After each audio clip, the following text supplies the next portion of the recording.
दक्षिणेचंही आहे, पश्चिमेचंही आहे आणि पूर्वेचंही आहे. म्हणजे किचन फक्त आग्नेयेतच असायला पाहिजे असं नाही. मग आता ज्यांचं अशा वेगवेगळ्या ठिकाणी किचन आलंय, त्यांच्या घरामधलं जे जेवण बनतं किंवा जे अन्नधान्य बनवलं जातं, स्वयंपाक बनवला जातो, तो तितका चांगला होणार नाही आहे का? नक्कीच चांगला होणार आहे.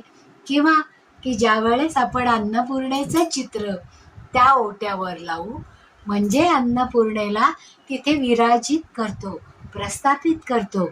म्हणजे त्या घरामध्ये बनणारं अन्न या अन्नपूर्णेच्या आशीर्वादाने पूर्णत्वाला गेलेलं असतं आणि मग ते अन्न त्या घरातल्या लोकांना आरोग्य आणि सौख्य वाढवण्यासाठी जास्तीत जास्त उपयोगी होतं.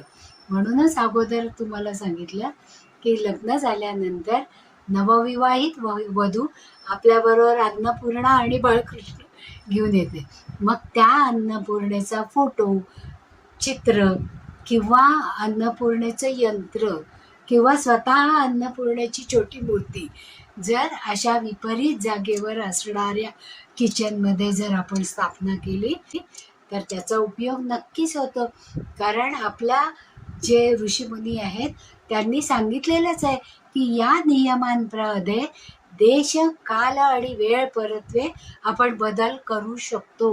आणि आजच्या जागेच्या या टंचाईच्या काळामध्ये हे किचन आपण घटबिंब सिद्धांताप्रमाणे त्या त्या दिशेमध्ये जी जागा उपलब्ध आहे त्या उपलब्ध जागेमध्ये त्या दिशेला जर केलं तर ते जास्त संयुक्तिक होतं आणि त्याचा उपयोग तेवढाच त्या घरातल्या व्यक्तींना होतो की जे आग्नेयेला किचन असणाऱ्या लोकांना मिळतं.